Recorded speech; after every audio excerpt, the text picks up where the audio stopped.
Hari ini ialah Perhimpunan Kudus Hari Pentakosta. Melihat kembali sejarah 2000 tahun dahulu, hari ini murid-murid dan banyak orang yang berkumpul di Yerusalem menyaksikan suatu peristiwa yang amat luar biasa.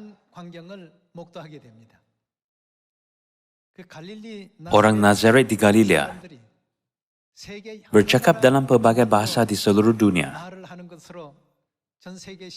Banyak orang dari lebih daripada 15 negara menyaksikan perkara yang menakjubkan apabila mereka mendengar kerja hebat Tuhan, yaitu Injil, disampaikan dalam bahasa ibunda mereka sendiri. 2000 tahun dahulu, pada hari ini yaitu Hari Pentakosta, Tuhan membuka jalan agar umatnya dapat menyaksikan Yesus Kristus yang datang ke bumi dengan keyakinan. Hari ini, mari kita mempelajari firman Tuhan dengan khutbah bertajuk Pekerja Perjanjian Baru Roh dan Pengantin Perempuan. Kalian, botol yang tiada apa-apa di dalamnya dipanggil apa? Botol kosong. Bagaimana jika botol itu ada air di dalamnya? Botol air. Bagaimana jika botol itu ada bunga yang menjadi pasu bunga? Kalian sila berfikir. Sekarang, mari kita tukar botol kepada mangkuk. Apakah mangkuk yang tiada apa-apa pun di dalamnya? Mangkuk kosong. Bagaimana jika ada nasi di dalamnya? Mangkuk nasi. Jika ada air, sup. Hidangan sampingan. Kalian, fikirkanlah cara kita memanggil benda-benda dalam kehidupan harian. Jadi, apakah yang terjadi bergantung pada apa yang ada dalam seseorang. Akan ada perubahan dan transformasi. Kita mungkin kelihatan sama secara luaran, namun kita boleh berubah sepenuhnya bergantung pada apa yang di dalam kita. Jika kita melihat kembali zaman para rasul 2000 tahun dahulu, pada hari Pentakosta, yaitu hari ini, para rasul diberikan apa? Apabila Roh Kudus memenuhi mereka, mereka berubah menjadi apa? Mereka menjadi pekerja perjanjian baru dan anak Tuhan. Perubahan untuk menjadi anak yang sempurna akan berlaku, bukan? Botol kosong menjadi botol air apabila diisi dengan air, dan ia menjadi pasu bunga jika ada bunga di dalam. Mangkuk kosong menjadi mangkuk nasi jika diisi dengan nasi, atau menjadi mangkuk air, atau mangkuk sup, bergantung pada isinya. Sama juga, orang yang kosong di dalam akan menjadi umat Roh Kudus jika dia biar Roh Kudus tinggal di dalamnya. Terutamanya bagaimana jika roh dan pengantin perempuan? Bukankah kita akan berubah menjadi anak syurga dan pekerja perjanjian baru yang paling menggembirakan Tuhan? Hari ini, kita harus berubah sepenuhnya melalui Roh Kudus yang diizinkan Tuhan pada hari Pentakosta dan dilahirkan semula.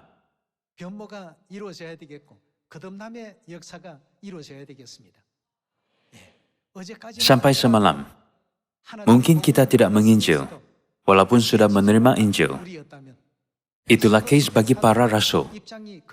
Namun, mereka menjadi orang yang berbeza sepenuhnya selepas mereka menerima Roh Kudus pada hari Pentakosta. Mereka berubah sepenuhnya, bersaksi tanpa ketakutan dan keraguan bahwa Yesus ialah Kristus. Marilah kita lihat babak ini dengan Alkitab. Buku Kisah Para Rasul, bab 2 ayat 1.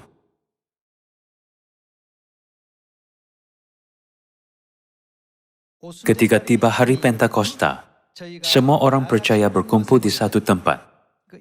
Jika kita membaca dari bab 1, Ada babak mereka berdoa bersungguh-sungguh.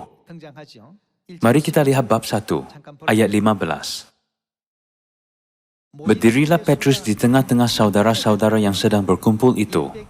Kira-kira 120 orang banyaknya, lalu berkata, 120 orang itu membuat apa selama 10 hari, sejak kenaikan Yesus dari Bukit Zaitun hingga hari Pentakosta? Bab 1 ayat 12. Maka kembalilah rasul-rasul itu ke Yerusalem, dari bukit yang disebut Bukit Zaitun, yang hanya seperjalanan sahabat jauhnya dari Yerusalem. Setelah mereka tiba di kota, naiklah mereka ke ruang atas, tempat mereka menumpang. Mereka itu ialah Petrus dan Yohanes, Yakobus dan Andreas, Filipus dan Thomas, Bartolomeus dan Matius, Yakobus bin Alfius, dan Simon orang Zelot, dan Yudas bin Yakobus. Mereka semua bertekun dengan sehati dalam doa bersama-sama, dengan beberapa perempuan serta Maria, ibu Yesus, dan dengan saudara-saudara Yesus. Selepas kenaikan Yesus, mereka bersungguh-sungguh berdoa selama 10 hari. Lalu seperti yang tertulis dalam bab 2 ayat 1, hari Pentakosta tiba. Ketika tiba hari Pentakosta, semua orang percaya berkumpul di satu tempat. Tiba-tiba turunlah dari langit suatu bunyi seperti tiupan angin keras yang memenuhi seluruh rumah di mana mereka duduk. Dan tampaklah kepada mereka lidah-lidah seperti nyala api yang bertebaran dan hinggap pada mereka masing-masing. Maka penuhlah mereka dengan Roh Kudus. Lalu mereka mulai berkata-kata dalam bahasa-bahasa lain, seperti yang diberikan oleh Roh itu kepada mereka untuk mengatakannya. Menurut buku Kisah Para Rasul bab 2, karunia Roh Kudus diberikan pada hari Pentakosta. Roh Kudus turun ke atas setiap orang. Sejak itu, mereka memberitakan Injil Tuhan dan berseru, Yesus ialah Mesias. Yesus ialah Tuhan yang Maha Kuasa dari syurga. Percayalah kepada Yesus dan diselamatkan. Terimalah pengampunan dosa. Demikianlah mereka mulai menginjil selepas menerima hujan Roh Kudus awal musim pada hari Pentakosta. Sehingga masa itu selepas penyaliban Yesus, murid-murid berkumpul dan mengunci semua pintu. Mereka sangat takut. Namun, perubahan besar berlaku selepas hari Pentakosta. Sebelum itu, mereka sangat takut untuk dipanggil sebagai orang yang mempercayai Yesus. Namun selepas hari Pentakosta, mereka menunjukkan keberanian yang luar biasa dan menginjil. Jadi, hari Pentakosta menjadi titik perubahan gereja awal. Sebelum itu, murid-murid tidak ada keberanian besar yang seperti itu. Mereka berasa takut. Selepas hari Yesus disalibkan dan mati di atas salib, apakah yang mereka lakukan, bahkan selepas kebangkitannya? Mereka mengunci pintu kerana berasa takut. Bukankah Alkitab tertulis bahwa Yesus tiba-tiba muncul? Hari ke-50 selepas hari kebangkitan ialah hari Pentakosta. Dalam masa kurang daripada 2 bulan, mereka menjadi orang yang sama sekali berbeza. Sama seperti botol kosong menjadi botol air jika diisi dengan air, atau pasu bunga jika ia dimasukkan bunga. Mereka menjadi orang yang sama sekali berbeza selepas dipenuhi Roh Kudus. Mereka sangat berani. Yesus ialah Mesias. Dialah penyelamat kita. Dialah Kristus. Mereka tidak beragu-ragu atau takut untuk membuktikan dan mengisytiharkan Yesus. Mereka membuktikan kepada semua orang bahwa mereka ialah orang yang mempercayai Yesus sebagai Kristus dan memegahkan Kristus dengan bersungguh-sungguh sekali. Semuanya ditulis dalam buku Kisah Para Rasul. Akhirnya, ada keajaiban yang menakjubkan. 3,000 dan 5,000 orang menerima dan mempercayai Yesus dalam sehari. Mari kita buka buku Kisah Para Rasul, bab 2 ayat 5, dan melihat bagaimana mereka berubah setelah menerima Roh Kudus. Waktu itu di Yerusalem diam orang-orang Yahudi yang saleh dari segala bangsa di bawah kolong langit. Ketika turun bunyi itu, bergemuruhlah orang banyak. Mereka bingung karena mereka masing-masing mendengar rasul-rasul itu berkata-kata dalam bahasa mereka sendiri. Mereka semua tercengang-cengang dan heran, lalu berkata, "Bukankah mereka semua yang berkata-kata itu orang Galilea?" Mereka bermaksud bahwa orang dari kawasan seperti Galilea tidak akan fasih dalam 15 atau lebih bahasa asing. Namun selepas menerima Roh Kudus daripada Tuhan, nelayan-nelayan ini bukan nelayan lagi. Identiti mereka berubah. Mereka menjadi anak Tuhan, pekerja, dan anak perjanjian baru, serta saksi Yesus Kristus. Nama mereka bukan lagi seperti botol kosong atau botol air. Mereka sudah berubah menjadi pasu yang mengandungi bunga-bunga Roh Kudus yang indah.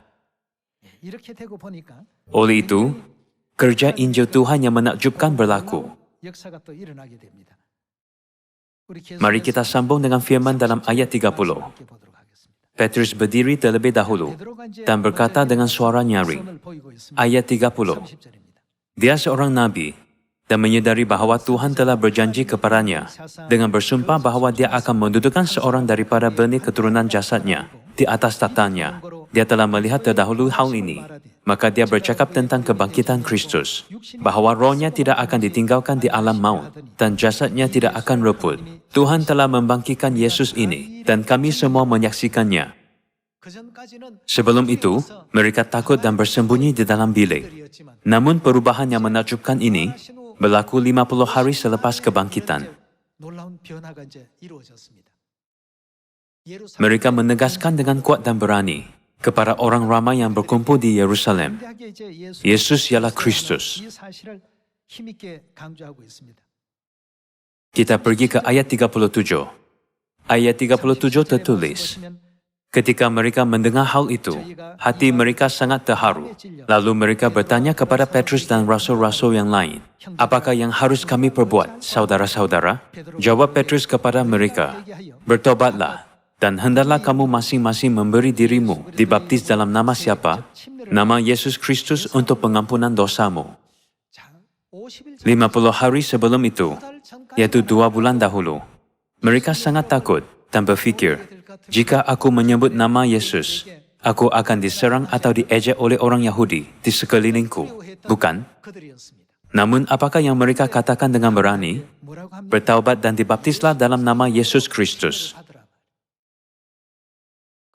Dalam buku Kisah Para Rasul bab 4 juga, mereka memberi kesaksian dengan berani bahwa tidak ada nama selain daripada Yesus. Kita dapat diselamatkan. Tuhan memenuhi mereka yang seperti botol kosong dengan Roh Kudus. Roh Kuduslah yang mendatangkan kerja yang berkuasa itu. Pada zaman Bapa, Roh Kudus dipanggil Yehova, dicurahkan ke dalam botol kosong. Pada zaman Anak, Roh Kudus dipanggil Yesus, dicurahkan. Hari ini pada zaman Roh Kudus, nama baru yaitu Kristus Ansanghong dan Ibu Syurgawi Yerusalem baru mencurahkan banyak Roh Kudus ke atas anak-anak syurgawi. Jadi sekarang kita ada misi. Pada zaman Bapa, para nabi mengisytiharkan nama Yehova. Pada zaman Anak, mereka memberitakan nama Yesus Kristus. Pada zaman Roh Kudus, kita harus beritakan nama baru Kristus Ansanghong dan Ibu Syurgawi Yerusalem baru di Samaria dan ke hujung bumi.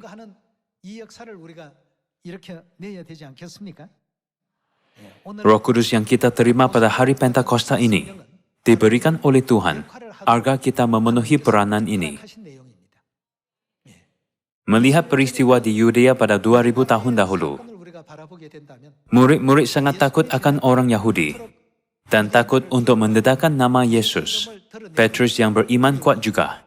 Apabila seorang hamba perempuan berkata, bukankah kamu orang Galilea juga? Aku melihat kamu bersama dengan Yesus. Dia menjawab, apakah yang kamu cakap? Saya tidak kenal orang itu. Berapa kali dia menyangkal dia? Sebanyak 3 kali. Jika seseorang berkata, saya kenal Yesus, saya rapat dengan Yesus, atau saya ada hubungan dengan Yesus, mereka akan dianggap sebagai orang yang sangat jahat dalam masyarakat Yahudi. Jadi murid-murid sangat takut. Namun, sekarang mereka dapat menyatakan Yesus dengan berani dan yakin di depan orang ramai. Selepas itu, berapa banyak orang dibaptis dalam sehari? Mari kita lihat ayat 40. Ia memberi suatu kesaksian yang sungguh-sungguh, dan ia mengecam dan menasihati mereka. Katanya, berilah dirimu diselamatkan dari angkatan yang jahat ini. Orang-orang yang menerima perkataannya itu dibaptis, dan pada hari itu, jumlah mereka bertambah kira-kira berapa? 3.000 jiwa. Sejak masa itu, semua perbuatan para rasul diperkasakan oleh hujan Roh Kudus awal musim pada hari Pentakosta. Teruskan dengan ayat 43. Maka ketakutanlah mereka semua, sedang rasul-rasul itu mengadakan banyak mujizat dan tanda, dan semua orang yang telah menjadi percaya tetap bersatu, dan segala kepunyaan mereka adalah kepunyaan bersama, dan selalu ada dari mereka yang menjual harta miliknya, lalu membagi-bagikannya kepada semua orang sesuai dengan keperluan masing-masing. Dengan bertekun dan dengan sehati mereka berkumpul tiap-tiap hari dalam bait Tuhan. Mereka memecahkan roti di rumah masing-masing secara bergilir dan makan bersama-sama dengan gembira, dengan tulus hati, sambil memuji Tuhan, dan mereka disukai semua orang. Dan tiap-tiap hari Tuhan bagaimana menambah jumlah mereka dengan orang yang diselamatkan. Demikianlah 120 orang menerima hujan Roh Kudus awal musim pada hari Pentakosta. Pada hari itu juga 3.000 orang bertaubat dan menerima keselamatan.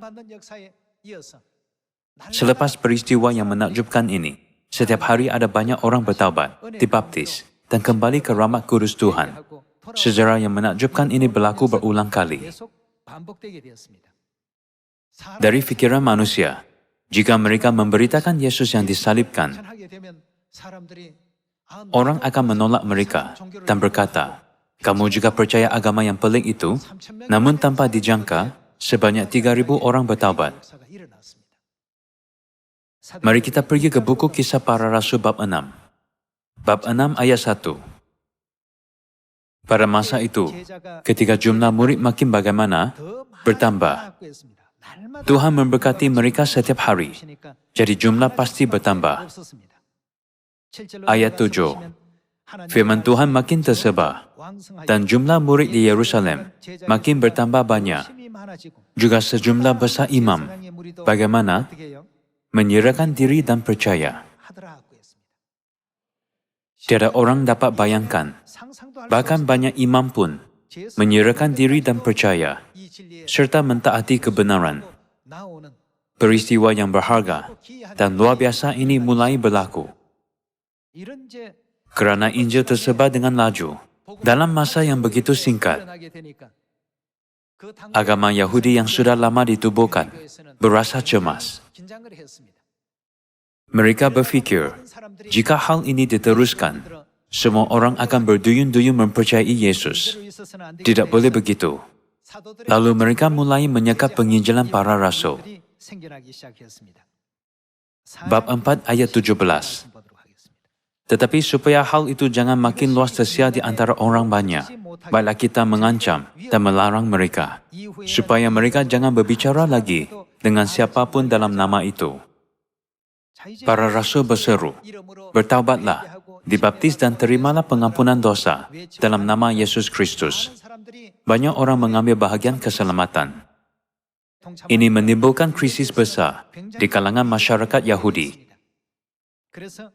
Oleh itu mereka memberi amaran dan mengancam para rasul supaya hal itu jangan makin luas tersiar di antara orang banyak.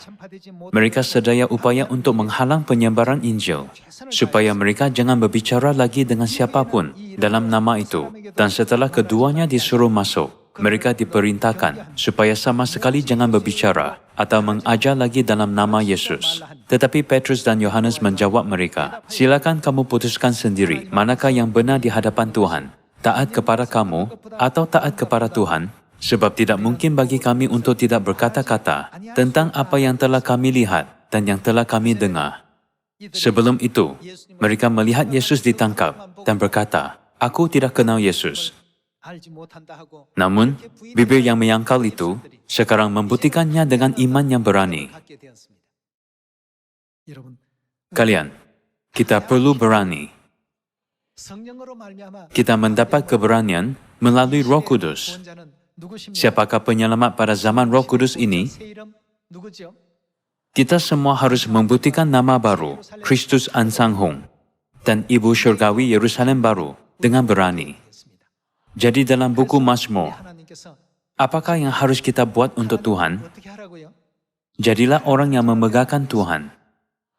Dulu hati kita adalah kosong, namun Tuhan sedang memenuhinya dengan Roh Kudus, agar kita dapat memegahkannya. Pada zaman Bapa, orang yang didorong oleh Roh Kudus memegahkan Tuhan Yehova. Pada zaman Anak, orang yang didorong oleh Roh Kudus memegahkan Yesus Kristus.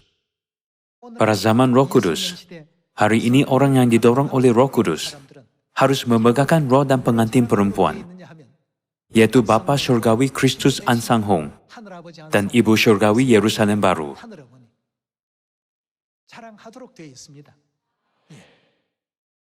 Bergantung pada apa yang di dalam botol, fenomena dan nama pun berbeza.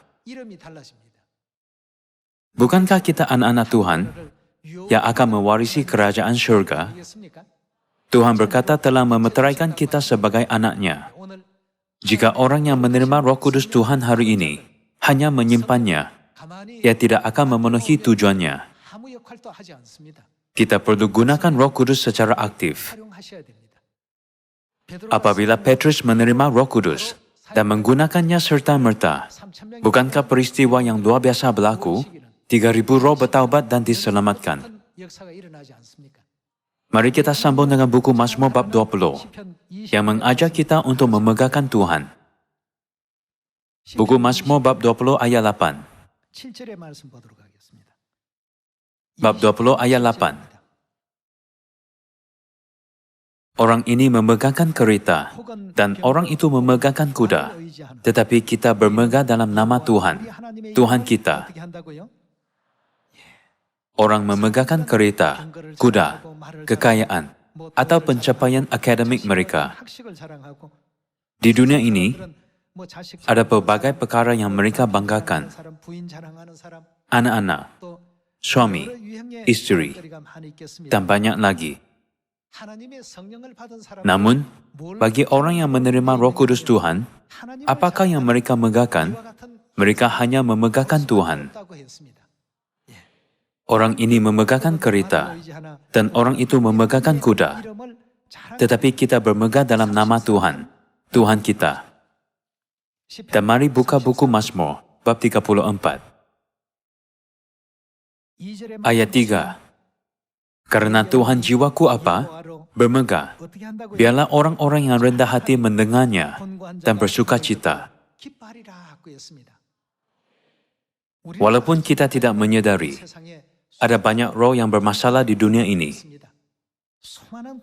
Tuhan mereka sistem keselamatan untuk roh-roh yang derita agar bertaubat dan kembali kepadanya setelah mendengar nama Tuhan yang kita megah dan nyatakan. Dulu, murid-murid dan orang kudus gereja awal selalu mengunci pintu selepas Yesus disalibkan kerana mereka takut akan askar Rom dan orang Yahudi. Mereka dipulaukan sepenuhnya dari dunia luar, sangat berhati-hati dan menjaga diri sendiri. Namun, mereka menyaksikan kebangkitan Yesus Kristus dari antara orang mati pada hari ketiga dan kenaikan dari Bukit Zaitun 40 hari kemudian. Lalu pada hari ke-50, yaitu hari Pentakosta, Tuhan mencurahkan hujan Roh Kudus pada awal musim ke atas orang kudus yang berkumpul di ruangan atas bilik Markus. Kemudian, mereka berubah. Kita tidak boleh hidup bersembunyi lagi. Pelita kebenaran tidak boleh disembunyikan di bawah katil, tapi harus dinyatakan agar dilihat semua orang. Seperti itu, mulai dari Petrus, semua rasul dan orang kudus gereja awal tidak berhenti mengajar dan membuktikan bahawa Yesus ialah Mesias. Mereka tidak beragu-ragu untuk memegahkan Tuhan pada zaman Anak. Jadi kita yang hidup pada zaman Roh Kudus harus lebih memegahkan penyelamat zaman ini, yaitu Kristus Ansanghong dan Ibu Surgawi Yerusalem baru daripada orang kudus gereja awal. Ini kerana kuasa Roh Kudus pada zaman Roh Kudus adalah 7 kali lebih kuat daripada zaman gereja awal. Tuhan sudah berjanji akan mengurniakan Roh Kudus yang 7 kali lebih kuat. Jadi kita harus pancarkan cahaya kebenaran yang 7 kali lebih kuat daripada orang kudus gereja awal. Mari kita lihat bab 34, ayat 2. Karena Tuhan jiwaku bermegah, biarlah orang-orang yang rendah hati mendengarnya dan bersuka cita. Muliakanlah Tuhan bersama-sama dengan aku. Marilah kita bersama-sama memasukkan namanya. Inilah yang apa perlu kita buat sekarang. Mari kita buka buku Yeremia bab 9. Janganlah sembunyikan pelita kita lagi di dalam rumah, tetapi biar pelita itu bersinar terang, agar dilihat semua orang. Buku Yeremia bab 9 ayat 23. Ayat 23 tertulis, beginilah firman Tuhan, janganlah orang bijaksana bermegah karena kebijaksanaannya. Janganlah orang kuat bermegah karena kekuatannya. Janganlah orang kaya bermegah karena kekayaannya. Tetapi siapa yang mau bermegah, baiklah bermegah karena yang berikut, bahwa ia memahami dan mengenal aku, bahwa akulah Tuhan yang menunjukkan kasih setia, keadilan, dan kebenaran di bumi. Sungguh, semuanya itu ku sukai. Demikianlah firman Tuhan. Sini, adakah Tuhan suruh orang bijak memegahkan kebijaksanaannya, orang kuat memegahkan kekuatannya, atau orang kaya memegahkan kekayaannya? Siapa yang mau bermegah, baiklah bermegah karena yang berikut.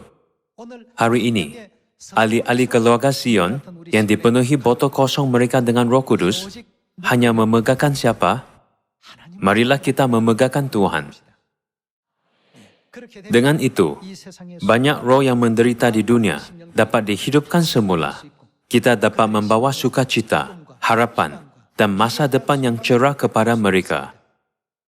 Lalu semua orang yang dalam kegelapan dan masa kesukaran dapat datang kepada Kristus Ansanghong dan Ibu Surgawi Yerusalem baru yang datang ke bumi ini sebagai cahaya sejati. Dan kita bersama-sama diberkati, diselamatkan, dan kembali ke kampung halaman surgawi yang kekal. Dengan berharap semua ahli keluarga Sion akan membimbing mereka dalam perjalanan ini, saya tamatkan khutbah. Terima kasih.